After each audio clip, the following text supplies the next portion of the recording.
Kita beralih ke informasi lain, pemirsa. Dua wanita asal Minahasa, Sulawesi Utara melaporkan pemilik kios ke polisi karena kerap mendapat perlakuan tidak manusiawi. Korban mengatakan dicekoki kotoran hewan serta disuruh minum minyak cengkeh dicampur cabai rawit lantaran dituduh mencuri. Sambil menangis, salah satu korban menceritakan peristiwa kejam yang dialami mereka selama bekerja sebagai penjaga kios milik terlapor GR.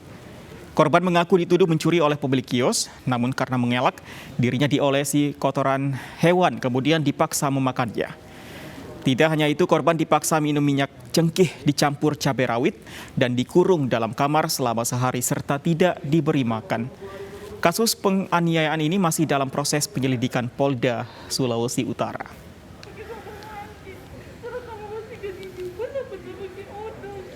Nah, pas dari situ, dorang pernah ancaman kita dengan dorang dia minta teguran. Dan pemirsa, saat ini kami setelah terhubung dengan salah satu korban, ada Mbak Ade Yurina Maleke, untuk mengklarifikasi terkait tuduhan mencuri oleh pemilik kios dan dicekoki kotoran hewan. Selamat sore Mbak Ade Yurina. Ya, sore Pak. Mbak Ade Yurina, bisa Anda ceritakan sejak kapan peristiwa tidak manusiawi dilakukan oleh pemilik kios? Dan kalau dari saya sih Pak, semenjak bulan Februari sampai bulan awal Juni. Kronologisnya seperti apa? Berawalnya sih Pak dari tuduhan, katanya saya mencuri uang dan sekitaran kerugiannya sekitaran 10 juta. Nah, terus kasus ini udah ditangani sama polisi dan ditemani oleh pengacara saya bersama teman saya, Bapak Doan Taga. Nah, puji Tuhan sih Pak, sekarang kasusnya sedang diselidiki di Polda Sulut di bagian reskrim. Dan kejadiannya itu setelah dari situ berawal dari handphone saya dijual Pak. Tapi pertama saya hanya tahu bahwa handphone saya disita. Nah, habis dari disita itu, saya sudah terhenti hubungan dengan keluarga, hubungan dengan teman-teman saya. Semuanya terputus karena handphone saya sudah disita. Nah, dari situ kejadian yang menimpa saya dan teman saya semakin hebat, terutama dalam kehidupan saya. Mulai dari kasar, dia main tangan, pelakunya menyuruh teman saya dengan memaksa untuk memasukkan kotoran hewan itu ke dalam mulut saya ya Pak. Sampai pernah kencing anjing pun pernah. Nah, karena dia merasa tidak memuaskan ketika teman saya menggosokkannya, dia mengambil sendiri terus memasukkannya ke dalam mulut saya Pak. Pernah juga ya. Mbak Yurina, Anda dipaksa makan kotoran hewan ini pada saat Anda tidak mengakui bahwa Anda dan rekan Anda tidak melakukan pencurian 10 juta tadi.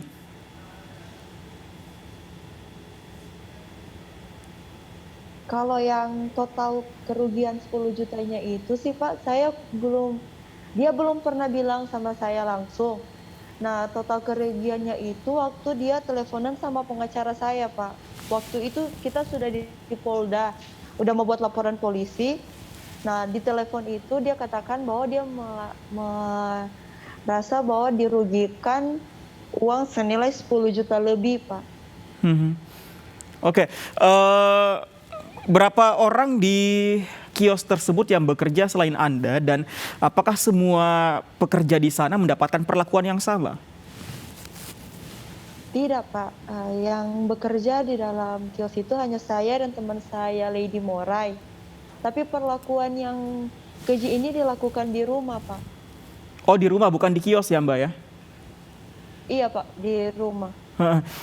Kalau perlakuan waktu di kios, silakan. Pernah sih Pak di kios, itu waktu pas malam kemungkinan itu kalau nggak salah pas waktu mau antar barang belanjaan. Nah, dia memaksa salah satu bapak itu katanya sih kerjasama dengan bapak pelaku. Cuman yang saya tahu kios itu milik si pelaku yang memaksa itu dong Pak, yang kami laporkan. Soalnya yang memberikan kami gaji Bapak itu, yang mengelola kios itu ya Bapak itu. Tapi waktu itu dia memaksa, sambil video call, dia menyuruh yang Bapak inisial V itu untuk menggosok minyak cingke di mulut saya Pak. Sambil video call, dia sementara lihat lewat video call sih Pak, karena dia memaksa kan harus dilakukan. Jadi Bapak V itu dia melakukan itu, menggosok minyak cingke di mulut saya. Oke, pada saat peristiwa itu terjadi, Mbak Yurina tidak mencoba meminta pertolongan? Terus terang sih Pak, kalau meminta pertolongan memang ada niat, ada keinginan. Cuman karena saking takutnya, saking traumanya, jadi untuk melakukan itu memang sangat takut lah Pak. Karena pernah pipi saya pernah memar, pernah memar biru karena dipukul Pak sama kalau rice cooker itu ada magicnya di dalam, dipukul pakai itu sampai biru. Terus saya pergi ke tempat kerja di Polda, banyak anggota sih Pak yang nanya, Dek kenapa mukanya biru? Terus karena takutnya saya cuma jawab, ada kena benturan Pak, ya gitulah Pak. Makanya pas waktu itu mereka sempat marah sih pas saya melapor ke polisi. Mereka bilang, kenapa nggak ngomong gitu, kenapa nggak bicara. Kenapa Mbak Yurina takut? Apakah ada ancaman dari pelaku? Nah, pas waktu kejadian dia menuduh saya mencuri. Dia katakan, dia mengancam saya, dia bilang, kalau saya ingin pulang, dia akan antar dengan tentara. Terus dia akan mau ke Sebarun kampung lah. Kan di sini bilang kampung ya Pak. Baran kampung, terus mau ditelanjangi. Nah dari situ kan saya merasa saya tidak melakukan. Dan itu terus terang membuat keluarga saya malu nantinya. Jadi saya berpikir untuk ya sabar saja lah dulu. Oke. Sabar, tenang, pasti ada jalan. Ya puji Tuhan sekarang semuanya terungkap sih Pak. Mohon maaf Mbak Yurina, tadi Anda bekerja sejak kapan? Kalau saya sih Pak bekerja dari bulan Januari 2020.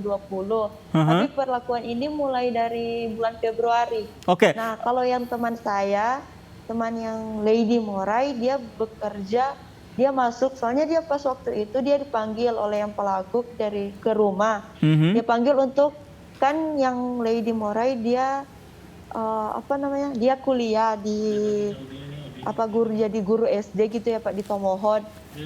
Nah dia panggil untuk pergi ke rumah agar untuk lebih dekat perjalanannya untuk ke kampus, terus bebas bayar kos lah.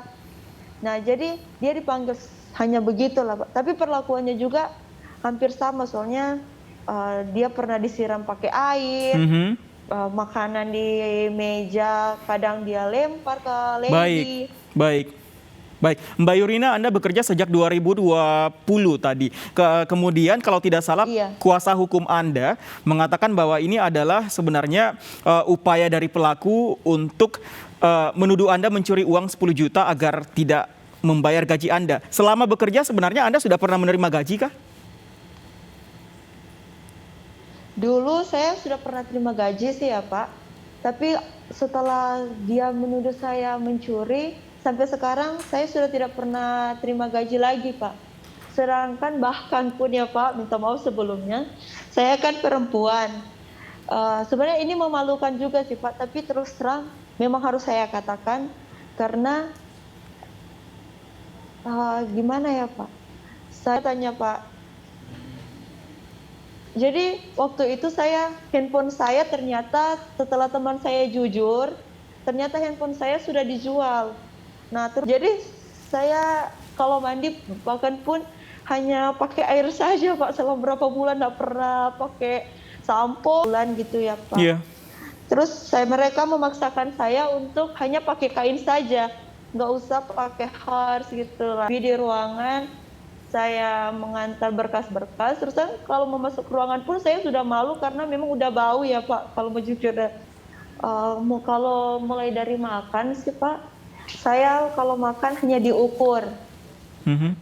Itu sih itu kurang lebih. Nah, jadi kalau misalnya mau makan harus tanya dulu, misalnya kok saya mau makan gitu. Jadi harus tunggu jawabannya dari dia itu. Apakah ada pelaku lain karena Anda tinggal di kios dan juga rumah pelaku? Apakah pihak keluarga yang lain ini tahu dengan peristiwa ini? Kalau sebelum kita melapor sih Pak, yang tahu kan udah makan kan Richanya, terus disuruh katanya air liurnya jangan sampai keluar gitu loh. Nah yang bilang itu istrinya sih.